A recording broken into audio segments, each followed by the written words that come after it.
ಪ್ರೀತಿಯ ವೀಕ್ಷಕರಿಗೆ ಶಂಕರಾನಂದ ಟಿವಿಗೆ ಸ್ವಾಗತ ಸುಸ್ವಾಗತ. ಇವತ್ತಿನ ವಿಡಿಯೋನಲ್ಲಿ ಮೇ 18ನೇ ತಾರೀಕಿನ ರಾಹುಕೇತುವಿನ ಸ್ಥಾನ ಪರಿವರ್ತನೆಯ ಪ್ರಭಾವಗಳು ದ್ವಾದಶ ರಾಶಿಯವರ ಮೇಲೆ ಯಾವ ರೀತಿಯಾಗಿ ಇರಬಹುದು ಅನ್ನೋದನ್ನು ನೋಡೋಣ. ನೋಡಿ, ರಾಹುಕೇತುಗಳು ಛಾಯಾಗ್ರಹಗಳು. ಆ ಛಾಯಾಗ್ರಹಗಳು ನಮ್ಮ ಬದುಕಿನ ಮೇಲೆ ಯಾವ ಸ್ಥಾನವನ್ನು ಒಂದು ಸಂಚಾರ ಮಾಡ್ತಾ ಇರುತ್ತೋ ಆಯಾ ಸಂಚಾರದ ಫಲಗಳನ್ನು ಕೊಡ್ತಾ ಹೋಗುತ್ತೆ. ಉದಾಹರಣೆಗೆ ರಾಹುಕೇತುಗಳು ಏನಾದರೂ ರಾಶಿಯಲ್ಲಿ ಅಥವಾ ಲಗ್ನದಲ್ಲಿ ಸಂಚಾರ ಮಾಡ್ತಾ ಇದ್ದಾರೆ ಅಂತಂದರೆ ಗೋಚಾರದಲ್ಲಿ ಮರಣ ಭಯವನ್ನು ಕೊಡ್ತಾರೆ.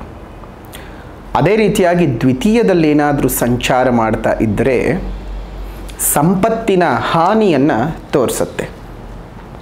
ಇನ್ನು ಮೂರನೇ ಮನೆಯಲ್ಲಿ ಏನಾದರೂ ಸಂಚಾರವನ್ನು ಮಾಡ್ತಿದ್ರೆ ಬಹಳಷ್ಟು ಆನಂದವನ್ನು ಸಂತೋಷವನ್ನು ತೋರಿಸ್ತಕ್ಕಂಥದ್ದು. ನಾಲ್ಕನೇ ಮನೆಯಲ್ಲಿ ಏನಾದರೂ ಸಂಚಾರವನ್ನು ಮಾಡ್ತಾ ಇದ್ದರೆ ಬಹಳ ದುಃಖವನ್ನು ತೋರಿಸ್ತಕ್ಕಂಥದ್ದಾಗತ್ತೆ. ಇನ್ನು ಐದನೇ ಮನೆಯಲ್ಲಿ ಏನಾದರೂ ಸಂಚಾರವನ್ನು ಮಾಡ್ತಾ ಇತ್ತು ಅಂತ ಹೇಳಿದ್ರೆ ಆರ್ಥಿಕವಾಗಿ ಬಹಳ ನಷ್ಟವನ್ನು ತೋರಿಸ್ತಕ್ಕಂಥದ್ದು. ಇನ್ನು ಆರನೇ ಮನೆಯಲ್ಲಿ ಸಂಚಾರ ಮಾಡಿದಾಗ ಸಂಪತ್ತಿನ ಅಭಿವೃದ್ಧಿಯನ್ನು ತೋರಿಸುವಂಥದ್ದು. ಇನ್ನು ಏಳನೇ ಮನೆಯಲ್ಲಿ ಸಂಚಾರವನ್ನು ಮಾಡ್ತಾ ಇದ್ದಾರೆ ಅಂದರೆ ಬಹಳ ನಷ್ಟವನ್ನು, ಬದುಕಿನಲ್ಲಿ ಬಹಳ ನಷ್ಟವನ್ನು ತೋರಿಸ್ತಕ್ಕಂಥದ್ದು. ಸಾಂಸಾರಿಕ ಜೀವನದ ಏರುಪೇರುಗಳನ್ನು ತೋರಿಸುತ್ತೆ. ಇನ್ನು ಎಂಟನೇ ಮನೆಯಲ್ಲಿ ಸಂಚಾರ ಮಾಡ್ತಾ ಇದ್ದಾಗ ಪ್ರಾಣಕಂಟಕಗಳನ್ನು ತೋರಿಸ್ತಕ್ಕಂಥದ್ದು. ಇನ್ನು ಒಂಬತ್ತನೇ ಮನೆಯಲ್ಲಿ ಸಂಚಾರವನ್ನು ಮಾಡ್ತಾ ಇದ್ದಾಗ ಬಹಳಷ್ಟು ಆರೋಗ್ಯ ಹಾನಿಯನ್ನು, ನಷ್ಟವನ್ನು ತೋರಿಸ್ತಕ್ಕಂಥದ್ದು, ಭಾಗ್ಯೋದಯಕ್ಕೆ ಕುಂಠಿತ ಆಗುವಂತಹದ್ದು ಆಗುತ್ತೆ. ಇನ್ನು 10ನೇ ಮನೆಯಲ್ಲಿ ಮತ್ತು 11ನೇ ಮನೆಯಲ್ಲಿ ಸಂಚಾರವನ್ನು ಮಾಡೋ ಸಂದರ್ಭದಲ್ಲಿ ಬಹಳಷ್ಟು ಬದುಕಿನಲ್ಲಿ ಲಾಭಗಳನ್ನು, ಆನಂದಕರವಾದ ಘಟನೆಗಳನ್ನು, ವಿದೇಶ ಪ್ರಯಾಣದ ಯೋಗಗಳನ್ನು, ದೊಡ್ಡ ದೊಡ್ಡ ಪದವಿಗಳನ್ನು ಸೂಚನೆ ಮಾಡುತ್ತೆ. ಇನ್ನು 12ನೇ ಮನೆಯಲ್ಲಿ ಸಂಚಾರ ಮಾಡ್ತಾ ಇದ್ದಾಗ ಬಹಳಷ್ಟು ವ್ಯಯ ಅಂದರೆ ಖರ್ಚನ್ನು ತೋರಿಸ್ತಕ್ಕಂತಹದ್ದು. ಸೊ ಹಾಗಾಗಿ ಈ ಒಂದು ಸಮಯದಲ್ಲಿ ಏನಾದರೂ ರಾಹುಕೇತುಗಳು ಈ ಸ್ಥಾನಗಳಲ್ಲಿ ಸಂಚಾರ ಮಾಡ್ತಾ ಇದ್ದಾರೆ ಅಂದರೆ ಸಾಮಾನ್ಯವಾಗಿ ಈ ಫಲಗಳನ್ನು ನಾವು ನುಡಿಬೇಕಾಗತ್ತೆ. ಅಂತಹದ್ರಲ್ಲಿ ರಾಹುಕೇತುಗಳು 18 ತಿಂಗಳುಗಳ ಕಾಲ ಒಂದೇ ರಾಶಿಯಲ್ಲಿ ಸಂಚಾರವನ್ನು ಮಾಡ್ತಾರೆ. 18 ತಿಂಗಳುಗಳು ಒಂದೇ ರಾಶಿಯಲ್ಲಿ ಸಂಚಾರ ಮಾಡೋದ್ರಿಂದ ಬಹಳ ಸುದೀರ್ಘವಾಗಿ ಅವರವರ ಫಲಗಳನ್ನು ಕೊಡೋದಕ್ಕೆ ಸಾಧ್ಯವಾಗುತ್ತೆ. ಸೊ ಹಾಗಾಗಿ ಶನಿ, ಗುರು ಈ 2 ಗ್ರಹಗಳನ್ನು ಬಿಟ್ಟರೆ ಇನ್ನು ನೇರವಾಗಿ ಬಹಳ ದೀರ್ಘಕಾಲದಲ್ಲಿ ಅವರವರು ಫಲಾನುಫಲಗಳನ್ನು ಕೊಡ್ತಕ್ಕಂಥದ್ರಲ್ಲಿ ರಾಹುಕೇತುಗಳು ಬಹಳ ಪ್ರಮುಖರಾಗಿರ್ತಾರೆ. ಹಾಗಾಗಿ ಈ ರಾಹುಕೇತುವಿನ ಸ್ಥಾನ ಸಂಚಾರದ ಪರಿವರ್ತನೆಗಳಿಂದಾಗಿ ರಾಶಿಗಳ ಮೇಲೆ ಯಾವ ರೀತಿಯಾದಂತಹ ಪ್ರಭಾವಗಳನ್ನು ಬೀರಬಹುದು, ಯಾವ್ಯಾವ ರಾಶಿಯವರು ಯಾವ್ಯಾವ ರೀತಿಯಾಗಿರ್ತಕ್ಕಂತಹ ಸಂತೋಷವನ್ನು, ದುಃಖವನ್ನು ಅನುಭವಿಸಬಹುದು ಅನ್ನೋದನ್ನು ಈಗ ನೋಡಬಹುದಾಗತ್ತೆ. ತುಲಾ ರಾಶಿಯವರಿಗೆ ಈ ರಾಹುಕೇತುವಿನ ಸಂಚಾರದ ಫಲಗಳು ಯಾವ ರೀತಿಯಾಗಿದೆ ಅನ್ನೋದನ್ನು ಈಗ ಗಮನಿಸೋಣ. ರಾಹು ಇಲ್ಲಿ 5ನೇ ಮನೆಗೆ ಬಂದು ಕೇತು 11ನೇ ಮನೆಗೆ ಪರಿವರ್ತನೆ ಆಗ್ತಾ ಇರತಕ್ಕಂಥದ್ದು. ಈ ಸಮಯದಲ್ಲಿ ನಿಮಗೆ ಹಲವಾರು ವಿಚಾರಗಳಲ್ಲಿ ಅನೇಕ ರೀತಿಯಾದಂತಹ ಕೇತುವಿನ ಶುಭದ ಲಾಭಗಳು ಮತ್ತು ರಾಹುವಿನಿಂದ ಅಶುಭದ ಫಲಗಳನ್ನು ನೋಡಬಹುದಾಗಿರುತ್ತೆ. ಮೊದಲನೇದಾಗಿ ರಾಹುವಿನಿಂದ ಯಾವ್ಯಾವ ರೀತಿಯಾದಂತಹ ಅಶುಭ ಫಲಗಳು ಉಂಟಾಗುತ್ತೆ ಅನ್ನೋದನ್ನು ಗಮನಿಸೋದಾಯಿತು ಅಂದರೆ 5ನೇ ಮನೆಗೆ ಬರೋದ್ರಿಂದ ಮೊದಲನೇದಾಗಿ ಸಂತಾನದ ವಿಚಾರದಲ್ಲಿ ಬಹಳ ಜಾಗ್ರತೆಯಾಗಿರಬೇಕು.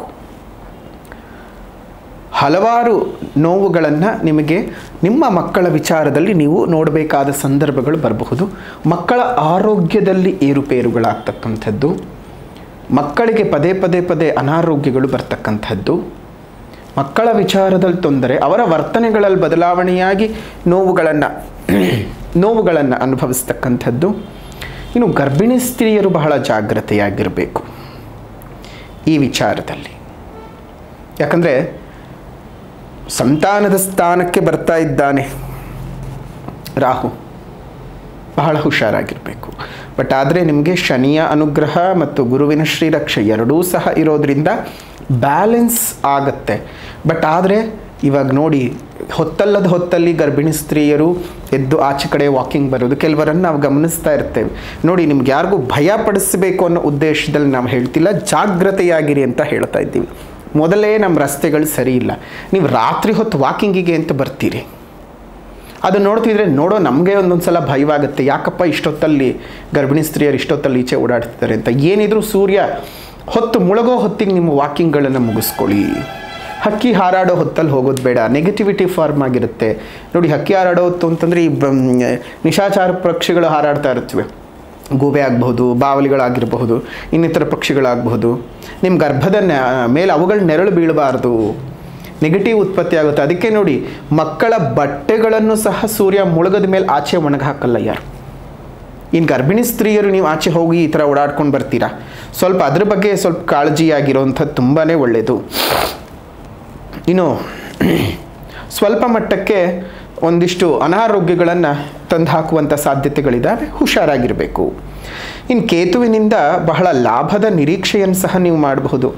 ಕ್ರೀಡೆಯಲ್ಲಿರ್ತಕ್ಕಂಥವರಿಗೆ, ಕ್ರೀಡಾಪಟುಗಳಿಗೆ, ಅದು ಒಳಾಂಗಣ ಕ್ರೀಡೆ ಇರಬಹುದು ಅಥವಾ ಹೊರಾಂಗಣ ಕ್ರೀಡೆ ಇರುವಂಥದ್ದು, ಯಾವುದೇ ರೀತಿಯಾದಂಥ ಕ್ರೀಡೆಗಳಲ್ಲಿ ಗುರುತಿಸ್ಕೊಂಡಿರುವಂಥವ್ರಿಗೆ ಪದೇ ಪದೇ ವಿದೇಶಯಾನದ ಯೋಗ, ನಿಮ್ಮ ಕಾರ್ಯಗಳಲ್ಲಿ ಯಶಸ್ಸುಗಳು ಸಿಗ್ತಕ್ಕಂಥದ್ದು, ಹೆಚ್ಚು ವ್ಯಾಪಾರ ವ್ಯವಹಾರಗಳಲ್ಲಿ ಉದ್ಯೋಗದಲ್ಲಿ ಲಾಭಗಳು ಬರ್ತಕ್ಕಂತಹದ್ದು, ನೀವು ಮಾಡುವಂತಹ ಕೆಲಸ ಕಾರ್ಯಗಳಲ್ಲಿ ಬಹಳ ಮುಂಚೂಣಿಗೆ ನೀವು ಬರ್ತೀರಾ. ನಿಮ್ಮ ಕೆಲಸ ಕಾರ್ಯಗಳನ್ನು ಗುರುತಿಸಿ ಗೌರವಿಸುವಂತಹವರ ಸಂಖ್ಯೆ ಜಾಸ್ತಿ ಆಗ್ತಕ್ಕಂತಹದ್ದು, ಉದ್ಯೋಗದಲ್ಲಿ ಬಡ್ತಿ ಪಡ್ಕೊತೀರಾ. ನ್ಯಾಯಾಲಯಗಳಲ್ಲಿದ್ದಂತಹ ಅನೇಕ ವ್ಯಾಜ್ಯಗಳಿಂದ ಆಚೆ ಬರ್ತೀರಿ. ತುಂಬ ದಿವಸದಿಂದ ನಿಮ್ಗೆ ಅನ್ಯಾಯ ಆಗ್ತಿದೆ, ನಮ್ಗೆ ಯಾರೂ ನ್ಯಾಯ ಕೊಡ್ತಾ ಇಲ್ಲ ಅಂತ ನೀವೇನಾದರೂ ಕೋರ್ಟಿನ ಮೊರೆಗೆ ಹೋಗಿದ್ರೆ ನ್ಯಾಯದೇವತೆ ನಿಮಗೆ ನ್ಯಾಯವನ್ನು ಪ್ರದಾವಣೆ ಮಾಡ್ತಕ್ಕಂತಹ ಶುಭ ಸಂದರ್ಭಗಳು ಇರುತ್ತೆ. ಸಂಬಂಧಿಕರೊಟ್ಟಿಗೆ, ಸ್ನೇಹಿತರೊಟ್ಟಿಗಿದ್ದಂತಹ ಅನೇಕ ದ್ವೇಷಗಳು, ಮನಸ್ತಾಪಗಳು ದೂರವಾಗತಕ್ಕಂತಹದ್ದು ಆಗತ್ತೆ. ಒಟ್ಟಾರೆ ನಿಮ್ಮ ಶತ್ರುಗಳನ್ನು, ವಿರೋಧಿಗಳನ್ನು ಗೆಲ್ತೀರಾ. ಅಣ್ತಮ್ಮಂದ್ರ ಜೊತೆಗಿದ್ದಂತಹ ವೈಮನಸ್ಸುಗಳು ದೂರ ಆಗುತ್ತೆ. ನಿಮ್ಮ ಒಡ ಹುಟ್ಟಿದವರೆಗೆ ಇದ್ದಂತಹ ಅನಾರೋಗ್ಯಗಳು ದೂರ ಆಗತಕ್ಕಂತಹದ್ದು. ಇಷ್ಟದೇವತೆಯನ್ನು ಬಹಳ ಪೂಜೆ ಮಾಡೋದಕ್ಕೆ ಶುರು ಮಾಡ್ತೀವಿ, ಇಷ್ಟದೇವತೆಯನ್ನು ಬಹಳ ಆರಾಧನೆ ಮಾಡೋದಕ್ಕೆ ಶುರು ಮಾಡ್ತೀರಿ. ಒಟ್ಟಾರೆಯಾಗಿ ರಾಹು ಮತ್ತು ಕೇತುಗಳು ಒಂದು ಕ್ರಮವಾಗಿ ನಿಮಗೆ ಶುಭ ಮತ್ತು ಅಶುಭದ ಫಲಗಳನ್ನು ಕೊಡೋದಕ್ಕೆ ಶುರು ಮಾಡ್ತಾರೆ. ಹಾಗಾಗಿ ಇಲ್ಲಿ ನೀವು ರಾಹುಕೇತು ಶಾಂತಿ ಪೂಜೆಯನ್ನು ಮಾಡಿಸಿ. ಇದು 18ನೇ ತಾರೀಕು ಆಗ್ತಾ ಇರೋದ್ರಿಂದ ಅದಕ್ಕೂ ಪೂರ್ವದಲ್ಲೇ ಅಂದರೆ 14ನೇ ತಾರೀಕೆ ಗುರು ಮಹಾಯಾಗವನ್ನು ಮಾಡ್ತಾ ಇದ್ದೇವೆ, ನವಗ್ರಹಗಳ ಶಾಂತಿಯ ಸಮೇತವಾಗಿ. ಆ ನವಗ್ರಹಗಳ ಶಾಂತಿಯ ಸಮೇತವಾಗಿ ಮಾಡುವಂತಹ ಗುರು ಮಹಾಯಾಗದಲ್ಲಿ ನಿಮ್ಮ ಹೆಸರನ್ನು ನೋಂದಾಯಿಸಿಕೊಂಡು ಪೂಜೆಯನ್ನು ಮಾಡಿಸಿ. ಅದರಿಂದ ನಿಮಗೆ ಇಲ್ಲಿ ಕೇತುವಿನಿಂದ, ರಾಹುವಿನಿಂದ ಉತ್ಪತ್ತಿ ಆಗುವಂತಹ ಅನೇಕ ಸಮಸ್ಯೆಗಳಾಗಿರಬಹುದು, ಅನೇಕವಾಗಿರುವಂತಹ ತೊಂದರೆ ತಾಪತ್ರೆಗಳಿಂದ ನಿಮಗೆ ಬರುವಂತಹ ಒಂದು ಬೇರೆ ಬೇರೆ ರೀತಿಯಾದಂಥ ಕೆಡುಕುಗಳು ಎಲ್ಲವೂ ಸಹ ದೂರಾಗಿ ನಿಮ್ಮ ಜೀವನ ಚೆನ್ನಾಗಿ ಆಗತ್ತೆ ಅಂತ ಹೇಳ್ತಾ, ಈ ಒಂದು ಯಾಗ ನಡೆಯುವಂತಹದ್ದು 14ನೇ ತಾರೀಕು 5ನೇ ತಿಂಗಳು 2025. ಇನ್ನು ಯಾಗ ನಡೆಯುವಂತಹ ಸ್ಥಳ ಬೆಂಗಳೂರಿನ ಕನಕಪುರ ರಸ್ತೆಯ ಕಗ್ಗಲೀಪುರದ ಏಳೂರಿನ ಗ್ರಾಮ ದೇವತೆಯಾಗಿರುವಂತಹ ಶ್ರೀ ಪಟಾಲಮ್ಮ ಅಮ್ಮನವರ ಸನ್ನಿಧಿಯಲ್ಲಿ. ತಾವೆಲ್ಲರೂ ಸಹ 14ನೇ ತಾರೀಕು ಮೇ ಬಂದು ಯಾಗದಲ್ಲಿ ಪಾಲ್ಗೊಂಡು ನಿಮ್ಮ ಹೆಸರಿನಲ್ಲೊಂದು ಪೂಜೆಯನ್ನು ಮಾಡಿಸಿ, ಯಾಗದ ನಂತರದಲ್ಲಿ ನಿಮಗೆ ಕೈಗೆ ಕಿಟ್ಕೊಳ್ಳೋದಕ್ಕೆ ರಕ್ಷಾ ಪ್ರಸಾದವನ್ನು ಕೊಡ್ತೇವೆ. ಅದೇ ರೀತಿಯಾಗಿ ಅಕ್ಷತ ಪ್ರಸಾದವನ್ನು ಕೊಡ್ತೀವಿ. ಅದನ್ನು ನೀವು ಕೈಗೆ ಕಟ್ಕೋಬೇಕು. ಅಕ್ಷತೆಯನ್ನು ಮನೆಯಲ್ಲಿಟ್ಟು ಪೂಜೆಯನ್ನು ಮಾಡ್ತಾ ಬನ್ನಿ. ಅದರಿಂದ ಹೆಚ್ಚಿನ ಅನುಕೂಲತೆಗಳನ್ನು ನೀವು ಪಡ್ಕೊಳ್ಬಹುದು. ಸರ್ವ ಗ್ರಹಗಳಿಂದ ಉಂಟಾಗುವಂತಹ ಬಾಧೆಗಳಿಂದ ನೀವು ಒಂದು ತೊಂದರೆ ತಾಪತ್ರೆಗಳನ್ನು ನಿವಾರಣೆ ಮಾಡಿಕೊಳ್ಬಹುದು ಅಂತ ಹೇಳ್ತಾ, ಈ ಒಂದು ವಿಶೇಷವಾದಂತಹ ರಾಹುಕೇತುವಿನ ಸ್ಥಾನ ಸಂಚಾರದ ವಿಡಿಯೋ, ಒಂದು ಸ್ಥಾನ ಸಂಚಾರದ ಫಲಾಫಲದ ವಿಡಿಯೋನ ಇಲ್ಲಿಗೆ ಮುಕ್ತಾಯ ಮಾಡೋಣ. ವಿಡಿಯೋ ಇಷ್ಟ ಆಗಿದ್ದರೆ ಲೈಕ್ ಮಾಡಿ, ಶೇರ್ ಮಾಡಿ, ಕಮೆಂಟ್ ಮಾಡಿ. ಮತ್ತೊಂದು ವಿಡಿಯೋನಲ್ಲಿ ಭೇಟಿ ಮಾಡ್ತೇವೆ. ಅಲ್ಲಿವರೆಗೂ ನಮಸ್ಕಾರ. ಲೋಕಾ ಸಮಸ್ತ ಸುಖಿನೋ ಭವಂತು, ಸಕಲ ಸನ್ಮಂಗಳಾನಿ ಭವಂತು, ಸರ್ವೇ ಜನಾಃ ಸುಖಿನೋ ಭವಂತು, ಸಮಸ್ತ ಸನ್ಮಂಗಳಾನಿ ಭವಂತು.